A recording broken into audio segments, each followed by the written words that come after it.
You ever have one of those days where you feel like you've been learning all day long, just soaking up information, but you've made zero actual progress? Well, you're definitely not alone. It's called the pseudo-learning trap, and today we're going to break down exactly what it is and how to get out of it. I mean, does this sound just a little too real? You block off your whole afternoon, right? You're thinking, okay, I'm finally going to tackle that huge project. But first, just one quick video on how to be more productive. And then, damn, 3 hours have vanished. You're now a world-class expert on productivity hacks, but that project, it's sitting right where you left it. And that right there, that's the heart of the pseudo-learning trap. It's so sneaky, isn't it? It's this feeling that you're getting stuff done, that you're moving forward, when really, you might just be hiding from the work that actually counts. You know, that's the really deceptive part.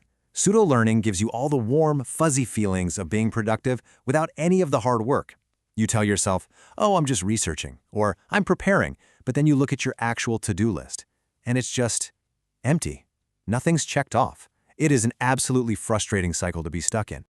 So, what is actually happening inside our brains when we do this? Because, look, this is more than just plain old procrastination. It's a really specific psychological pattern. So let's diagnose this escape.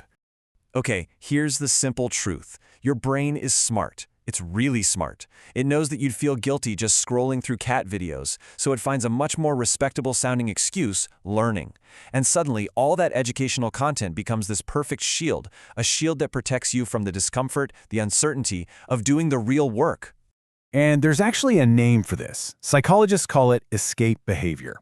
It's pretty straightforward. It's when you deliberately choose a low-value, easy task, like watching a video, to avoid a high-value, difficult one. But here's the kicker. It creates the illusion of productivity, and that illusion is what makes the escape feel completely justified. So let's break down the battle that's happening in your head. On one side, you've got real, difficult work. The outcome? Totally uncertain. It takes a ton of energy, progress is slow, and you're just constantly facing resistance. Now, on the other side, you've got pseudo-learning. It's comfortable, it's safe, it's low energy, and best of all, it gives you a guaranteed dopamine hit that makes you feel productive right away.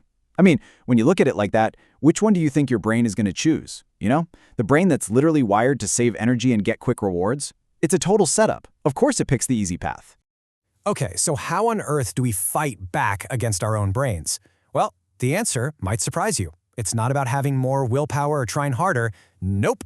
It's a much simpler, way more practical solution. It's called friction theory, and it is the key to unlocking this whole trap. And here's the core idea, the most important takeaway. Stop trying to muscle through it. Stop trying to force yourself to do the hard thing. Instead, you need to change your environment.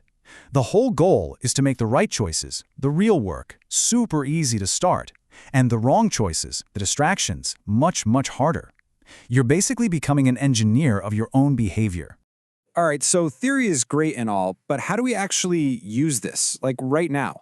Let's get into the practical, concrete steps you can take, literally, the second this is over. It's a really simple two-step plan.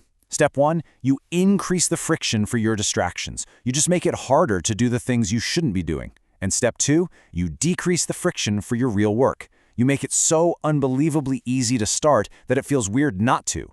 So, what does this actually look like? Well, to increase friction, you could log out of all your social media accounts every single time you use them, or put your phone in a completely different room, or even use a website blocker on YouTube. Then, to decrease friction, get your work stuff ready the night before you go to bed, open the exact document you need to work on, or, and this one's my absolute favorite, use the 2-minute rule. Just tell yourself you only have to do it for 2 minutes. It's amazing how that makes starting, which is always the hardest part, feel like nothing.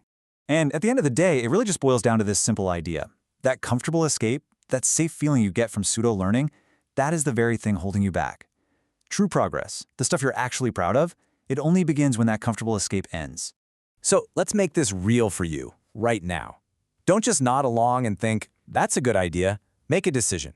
What is the one distraction, just one, that you are going to add friction to today? Seriously, that one small change, that could be the start of everything.